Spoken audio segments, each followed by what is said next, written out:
children, how are you? Are you keeping fine? All of you are at home.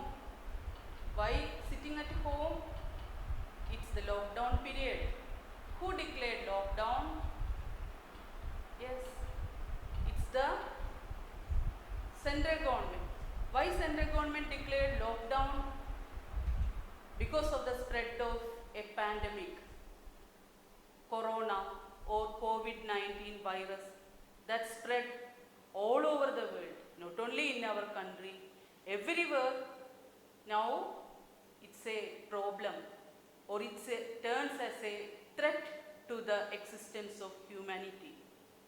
So the government declared lockdown and compelled us to sit in home.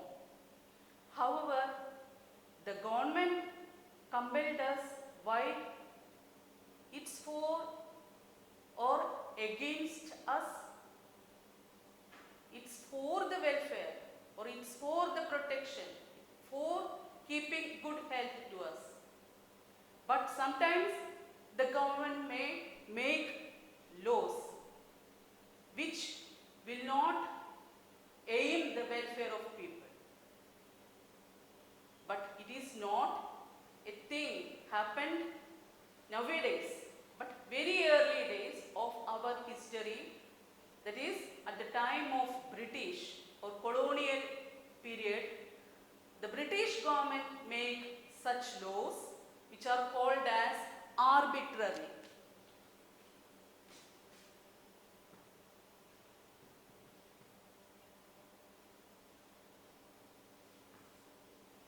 And why the laws were called as arbitrary?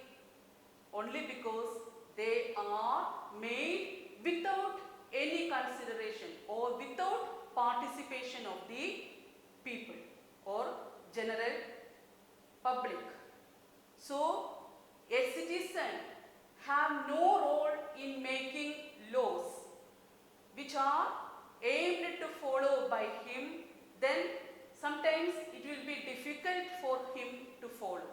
But to us, it is not difficult to follow the laws made by the present government. Why? The government itself is elected by us, isn't it? So, the government is ours. Why we are telling so? Because ours is a democratic system, or the democracy that exists in our country, that led to the formation of such a government who makes laws which will help us to protect ourselves or for the safe living of all the citizens of our country. So, actually the democratic system we are following now is formulated by the national leaders who participated in the struggles of freedom. Against whom? Against the British.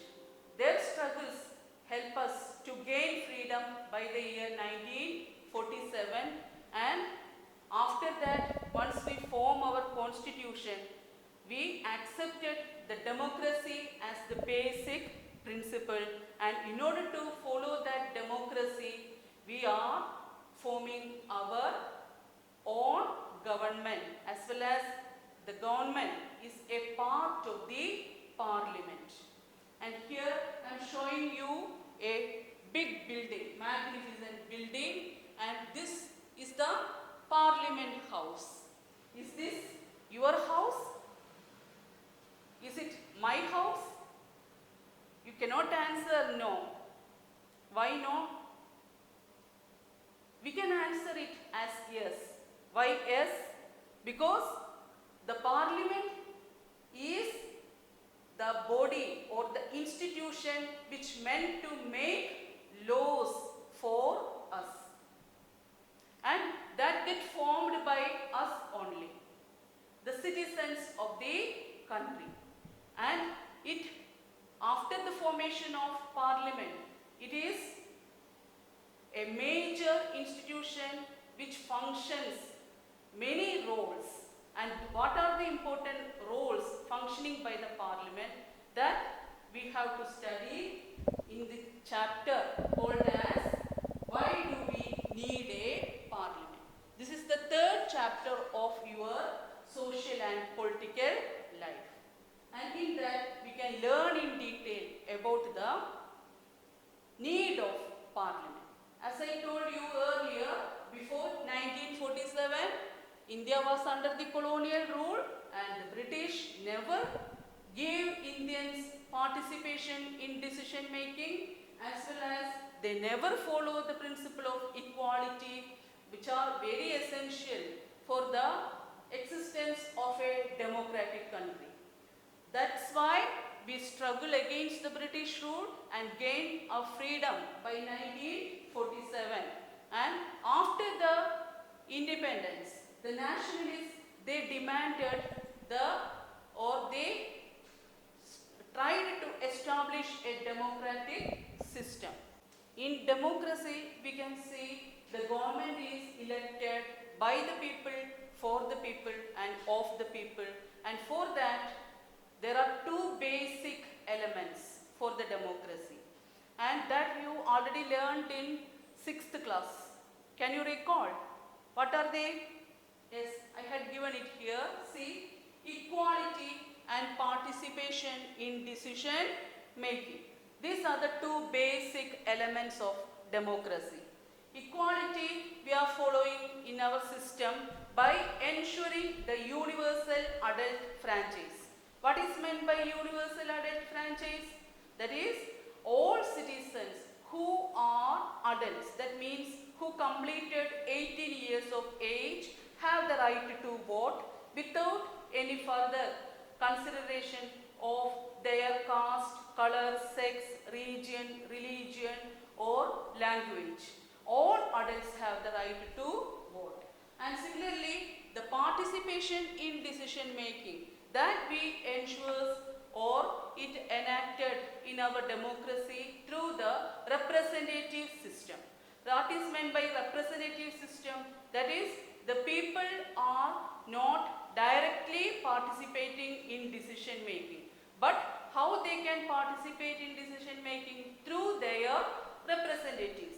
For this, we divide the whole country into what? Different constituencies, and we will conduct general elections, and through the elections we will select some representatives, and such a system is called as representative democracy. There are direct democracy also. There is a direct democracy in certain countries such as Switzerland, where the population is less in number, but in our country, as the population is 140, we cannot follow the direct democratic system. We have to adopt only the representative system. In it, we are electing our representatives through the general elections. General elections, for that we divide the whole country into different constituencies. Do you know how many constituencies are there in our country, all over India? For Lok Sabha elections, there are 543 constituencies. So, we divide the country into 543 constituencies, and from each constituency we will elect one representative. And ours is a multi-party system. What is meant by multi-party system? A number of political parties are there in our country, and they can appoint their candidates.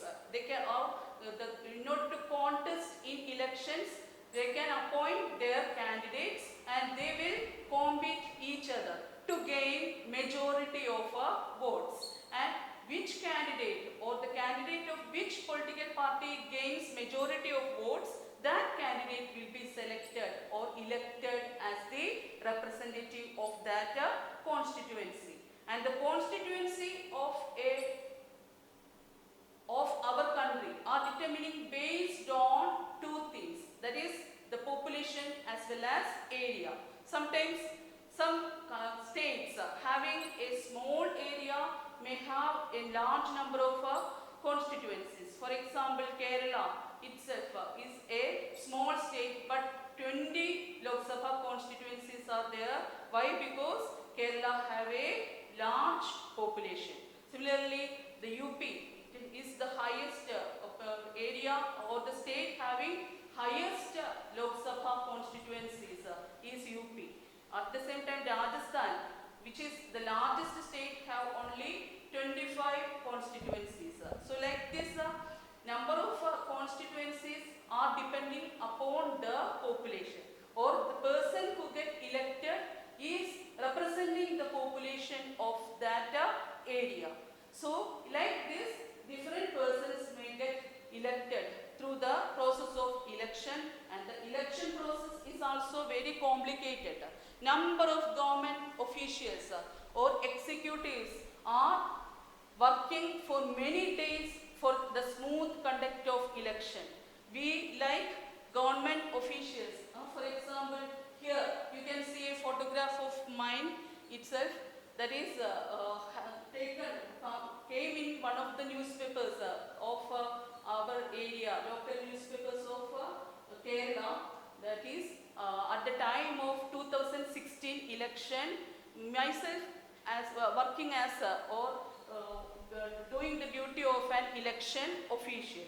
Like this, many other executives too are participating in election duty, and they will perform it by giving opportunity to all the citizens. Sometimes it will be very difficult for the officials to perform the duty of an election official.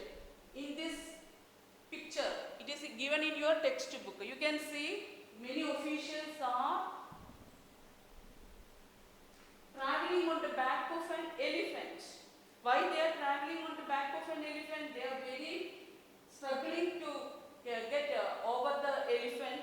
Why they are doing so? There is any other means of transportation in that area. It's a forest area, you can see. There is no way, no good roads. In such areas too, we have to give opportunity for the citizens to express their opinion through casting votes.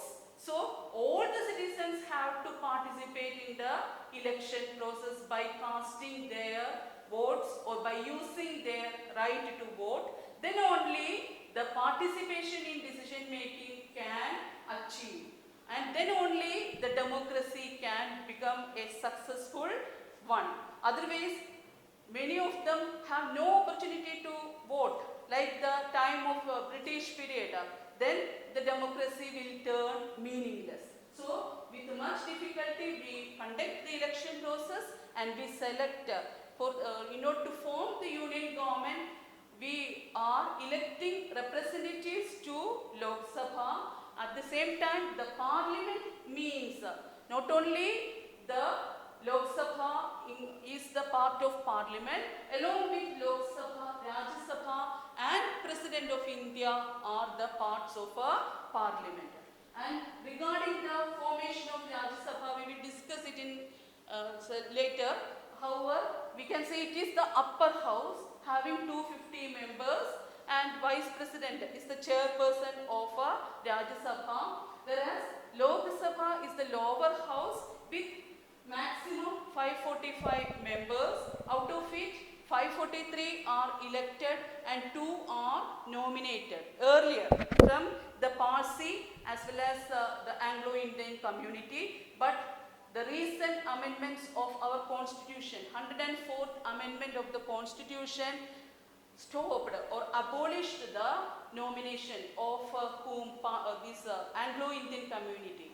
Parsis was get stopped earlier itself, and now Anglo-Indian community nomination also get stopped by the 104th amendment happened in the year 2020 January. So after that, this the total number turned as 543. Out of these 543 members, they are elected from the different constituencies of our country, and usually the Lok Sabha meetings are presided by the Lok Sabha speaker, and he will be the leader, or he will control the Lok Sabha sessions.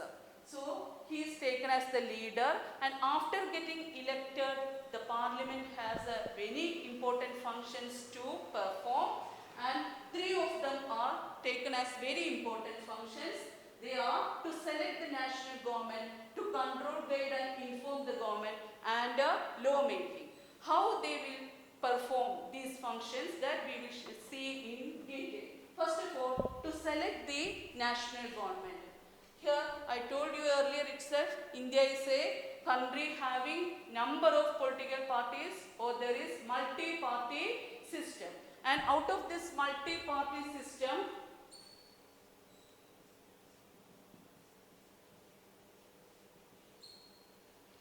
different candidates are contesting as or to become representatives, and out of this who gains majority only will be successful. And like that a political party who have majority of seats, that means more than 272 seats, by out of 543, in order to gain a majority, minimum they need 272 seats. If any political party gains more than 272 seats, then that political party have the right to form government. And this government, or the persons who belong to government, are called as the executive of our system, our administrative system, or it is the executive part of our government. And usually we used to call so. Actually, government consists of three organs, which are they? The legislature, executive and judiciary. However, executive is the chief part or the most important part of the or organ of the government. So that executive itself is a part of our Lok Sabha or our parliament, because the members or the party which gains majority of seats have the right to form what? The central government. And the party which gains majority of seats is called as ruling party.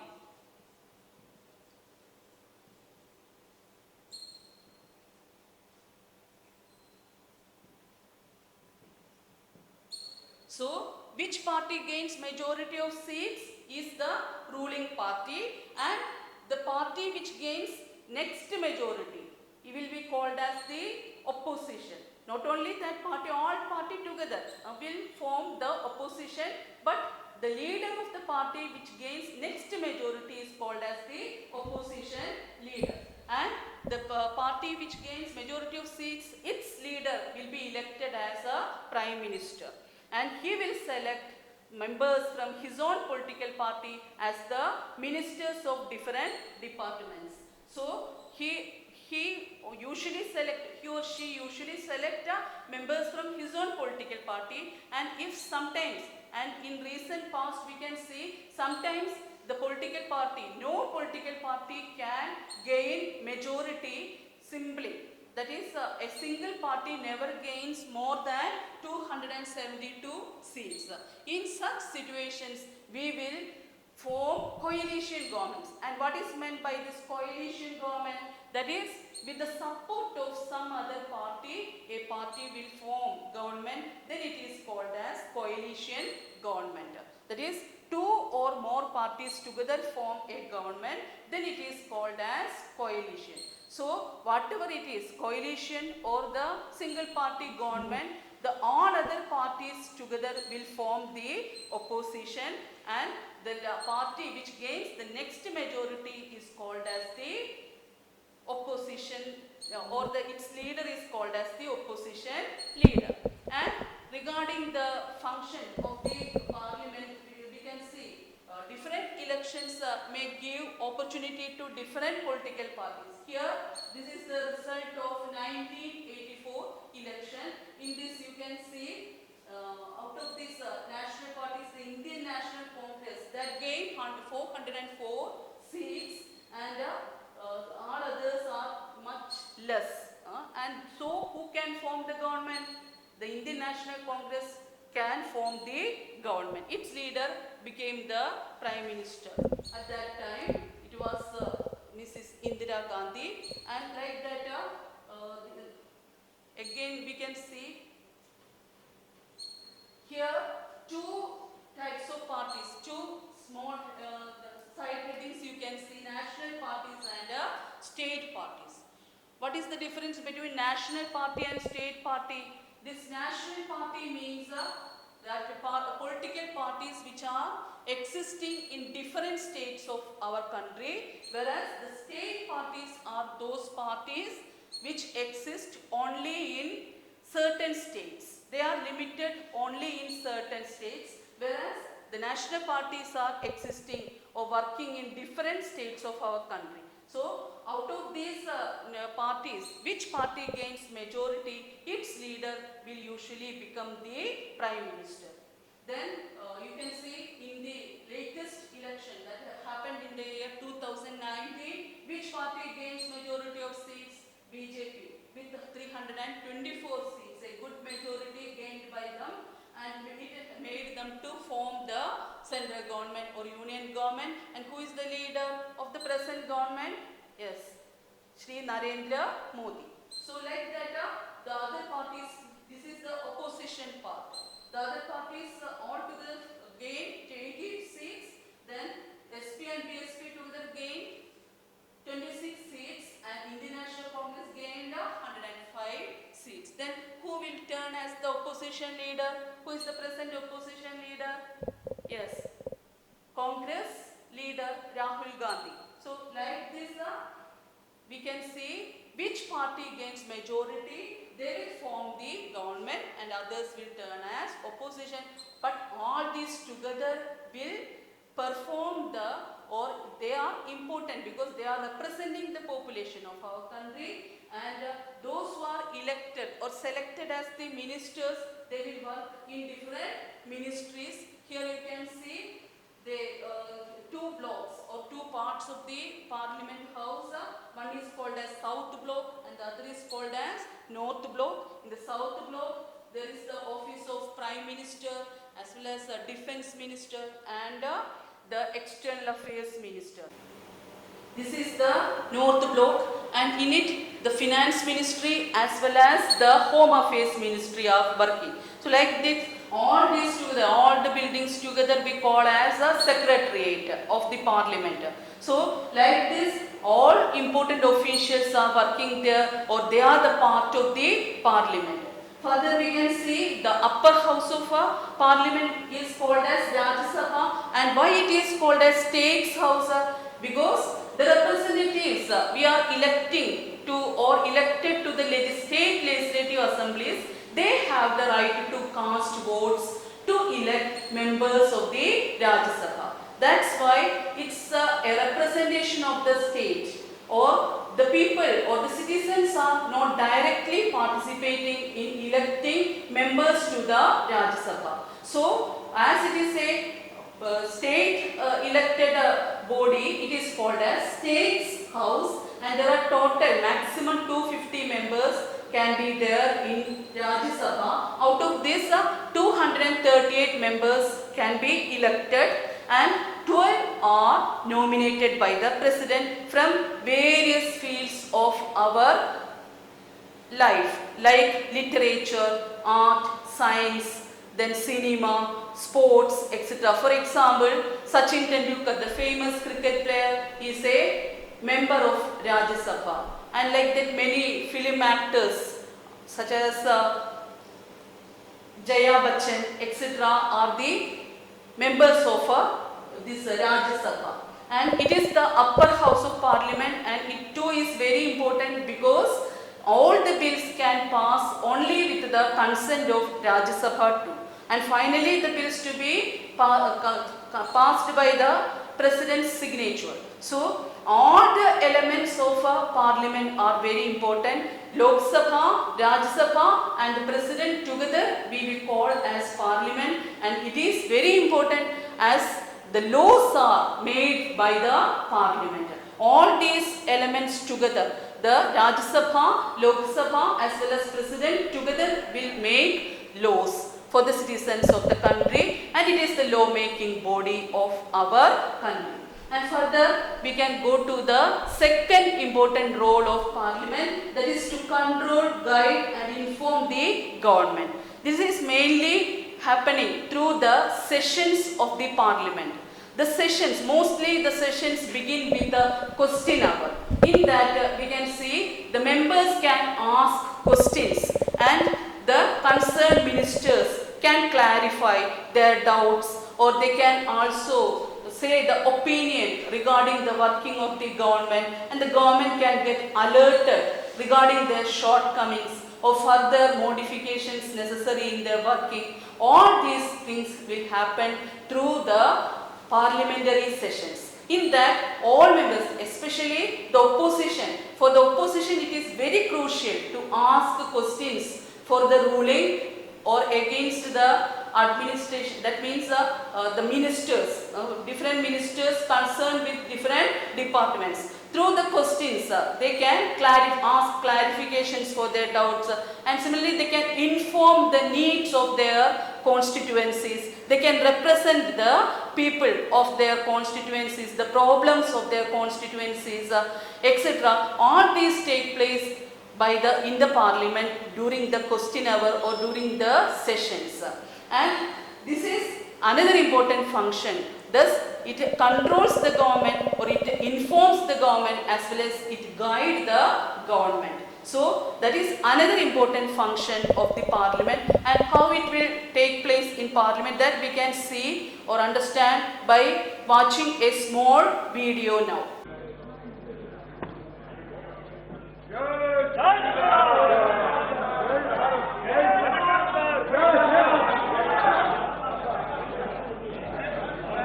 प्रश्न संख्या 121 श्रीमती मीनाक्षी लेगी जी।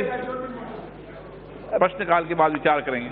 प्रश्नकाल के बाद विचार करेंगे। बालू साहब, आपसे जो मैं ऐसा नहीं हूं जो सदन में कमिटमेंट करता हूं, अंदर वो बाहर भी कमिटमेंट करता हूं।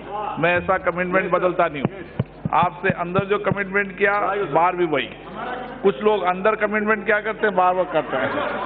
प्रश्न संख्या 121। No please. क्वेश्चन 121। नो। मंत्री जी, जन्मदिन की आज संसदीय कार्य मंत्री जी का जन्मदिन है, बधाई दे दो सब। Thank you sir. Thank you sir. Answer it laid on the table of the house. Meenakshi ji, माननीय सदस्य जी। अध्यक्ष जी, जब डिबेट हो रही थी पोल्यूशन और प्रदूषण को लेकर, तो कुछ लोगों ने कोयले की भी बात की, थर्मल प्लांट्स की भी बात की। तो बीजिंग का उदाहरण दिया, जो मेरे हिसाब से गलत उदाहरण था, लेकिन उसमें ये कहा गया कि जो कोयला, जो कार्बन है, जो हवा के अंदर मौजूद है, उसको कैप्चर करके डायमंड बनाया जाता है। तो मैंने उस समय भी बात कही थी और अभी उस बात को दोहरा रही हूँ कि अगर कार्बन को ही कैप्चर करना है, तो जो हमारे थर्मल प्लांट्स हैं, उसमें से क्या हम कार्बन को कैप्चर कर डायमंड और इंक और अन्य प्रोडक्ट्स के लिए काम कर सकते हैं, ताकि एफ्लुएंट्स कम हो, और एफ्लुएंट्स कम होंगे तो प्रदूषण खुद से कम होगा। और जैसे जैसे भारत की एनर्जी नीड्स बढ़ेंगी और हम लोग जितने ज़्यादा इकोनॉमिकली साउंड होंगे, उतनी हमें एनर्जी कंजम्पशन ज़्यादा चाहिए। रिसोर्स मैनेजमेंट के लिए कोयले पे हमें निर्भर होना ही पड़ेगा, और इसीलिए प्रोडक्शन को भी बढ़ाने की ज़रूरत है, ताकि हमारी इंपोर्ट के ऊपर जो पैसा खर्च होता है वो खर्च ना हो। तो मैं माननीय मंत्री जी से जानना चाहती हूँ कि क्या टेक्नोलॉजीज को हम परिवर्तित कर बेहतर टेक्नोलॉजी का इस्तेमाल कर सकते हैं। आंध्र प्रदेश कई राज्य हैं जिनको कोयला चाहिए। सब संक्षिप्त में करें, ताकि मेरी सूची को 20 तक मुझे ले जाना है, अगर आप सहमत हैं तो। Sir, the need of the hour is energy security. So for that reason, we have already imported the coal, more than nearly about 235 million tons of the coal. Of course, within that, coking coal is also there and non-substituted coal is also there. Having said that, as far as pollution is concerned, our coal companies, including CIL and all our subsidiaries, taking a lot of care, plantation and other things. But as far as this particular question is concerned, it is to the power sector, but I appreciate honorable members concerned about the pollution. Have you watched the video?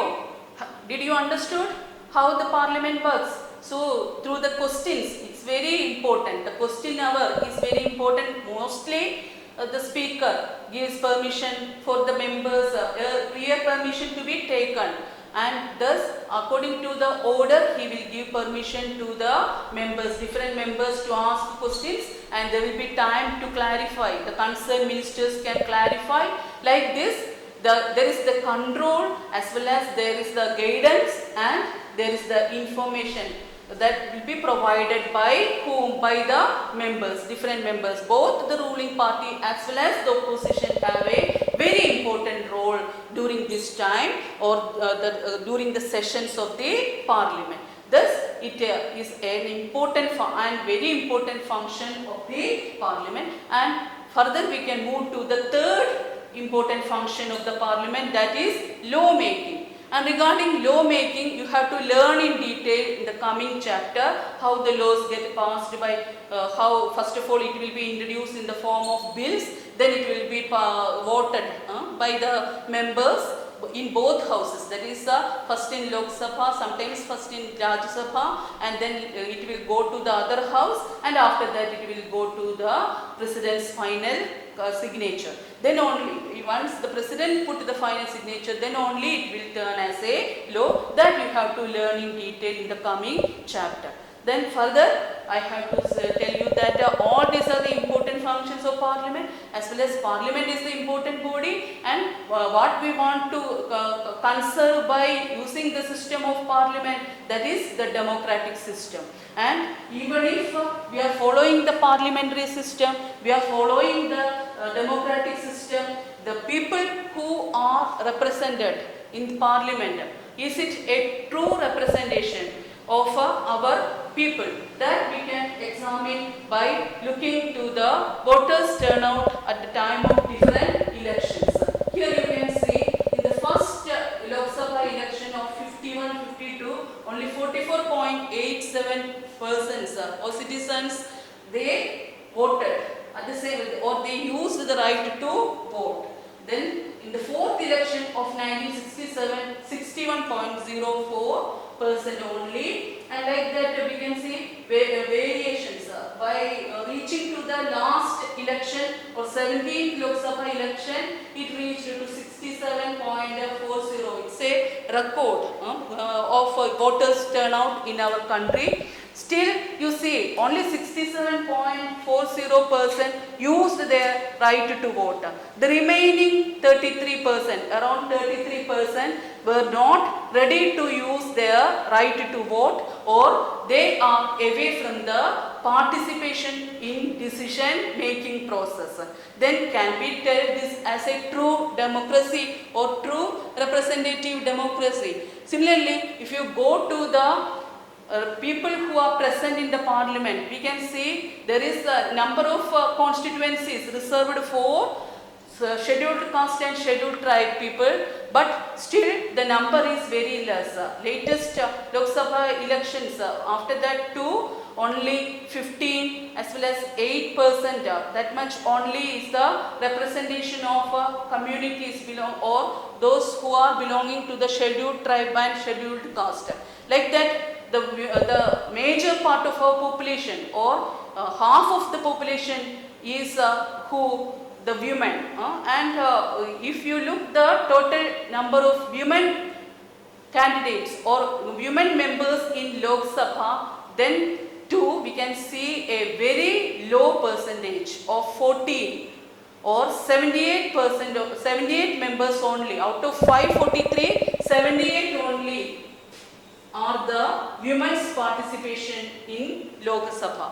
That shows very less, or 14% means very less, and there is a demand for increasing women's participation. Recently there is a demand for increase in women's participation in Lok Sabha, and that is a controversial thing. Still today it is not accepted by many. The women's reservation bill to be passed by the parliament, and discussions are going on still, and we can see still it is only 78 or out of the 543 only 14% are women. And this shows we have to improve the representation of women as well as the people belonging to scheduled caste and scheduled tribe, and similarly nowadays that abolishing of minorities, the reservation or that nomination of Anglo-Indian etc., Parsi communities etc. All these are showing some sections of the society are not properly represented, or they have no role in participation in decision making. And so if we have to achieve the true spirits of equality as well as equal participation in decision making as the two pillars of democratic system, and to continue as the largest democracy of world, again some changes are necessary, and those changes can be brought by people like you, as you are the future citizens. It left with you, that is to adopt the equality as well as participation in decision making in true spirits. So I think that you had got about the importance of or why we need parliament, that I am giving some questions for you to answer. You have to find out, go through the questions and find out answers for this. I had given some very short answer type questions. In it multiple choice questions are there, name the following is there, and similarly very short answer type questions are there that you have to answer by using 40 words, that enough, 30 to 40 words, and there are long answer type questions, 40 to 80 words that you can use to answer the long answer type questions. Then further I had given you some activities, and those activities you can do at home. See here, this is a map of the 2019 constituencies, and you have to find out the constituencies of your state as well as name of MP from your constituency and how many MPs are there from your state. Similarly, activity 2, you have to find out names of some national parties, state parties and other local parties, which is the present ruling party at national level in your state and in your locality. And similarly, third, name the opposition party of national government, your state government as well as in your locality. Thank you.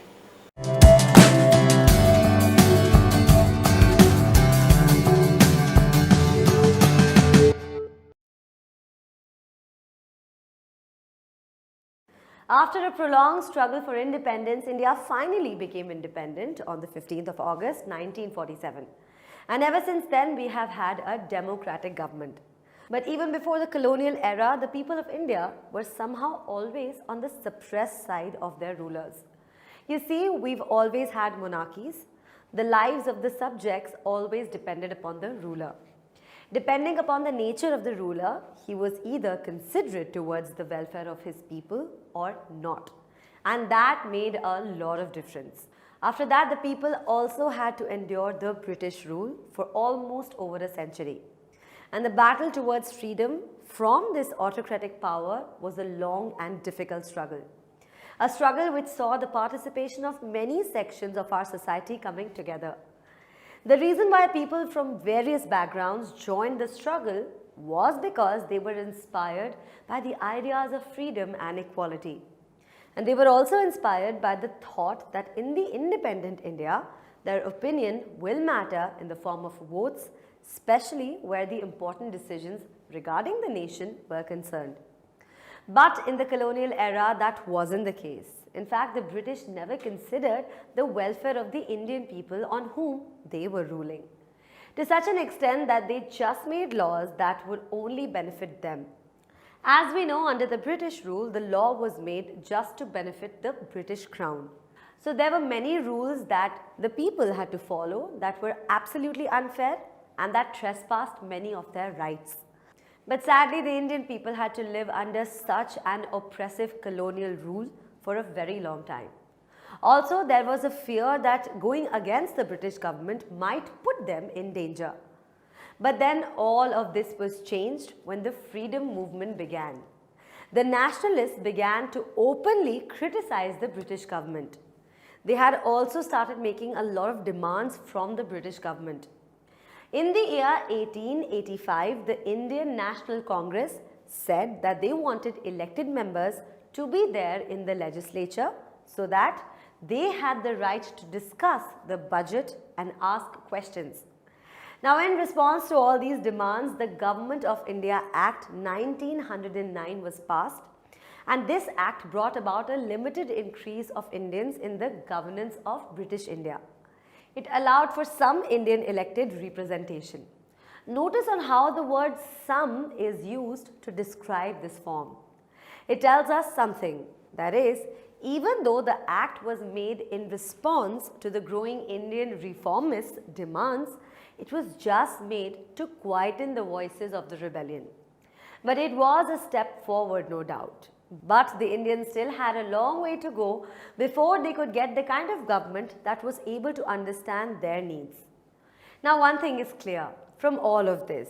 It is that the early legislatures that were under the British government were just made in response to the growing demands of the nationalists.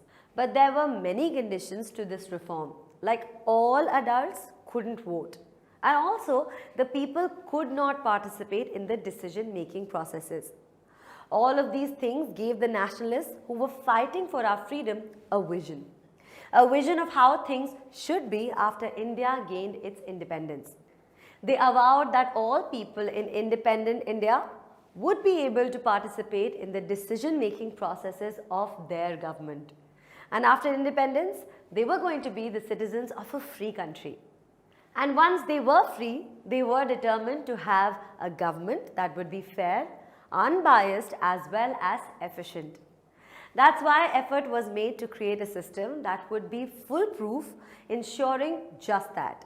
So an idea was conceived. That would be a government built on the principle of equality and freedom. A government that would not do what it felt like. A government that was sensitive towards the needs and demands of its people. These dreams and aspirations of the freedom struggle are seen in the Indian Constitution as it was written after being inspired by these ideas. An important thing to note is that the Constitution laid down the principle of universal adult franchise, which means that all adult citizens of the country have the right to vote. Later, we will also find out about the role the Parliament plays in our democracy and its structure. And like I said, the whole point of democracy is the idea of consent. When I say consent, I mean the desire, the approval and participation of the people in running their own country. The term government of the people, by the people and for the people is the basic principle on which the foundation of our democratic government is laid upon. Basically, when I'm talking about democracy, I am saying that every individual, the citizen, is equally important. And in principle, the government as well as any other public institution can only function with the trust of its citizens. So how does the individual participate in running its government? First, it has to choose its government, and that is done simply through election. See, this is how it goes. First, people elect their representatives to the parliament by casting votes in elections. Then a group from amongst these elected representatives is the one that forms the government. Then the parliament, a body that is made up of our elected representatives, makes the decision for our country. Now, basically what happens is that once the elections have taken place, the parliament needs to perform many important functions. Let us discuss each one of them in detail. The first function of the parliament is to select the national government. And like I said, the parliament consists of two houses, the Rajya Sabha and the Lok Sabha. But most importantly, it consists of the President of India. In this session, we have discussed about how the parliament enables people to participate in the decision-making process and control the government through their consent. We also discussed about the key features of the two houses of the parliament, namely Rajya Sabha and Lok Sabha, and how members are elected in Lok Sabha. In the next video, we will discuss the key functions of the parliament. So stay tuned. Until then, keep learning. Tutormate. For more amazing video lectures, download the free app on Apple App Store or Google Play Store.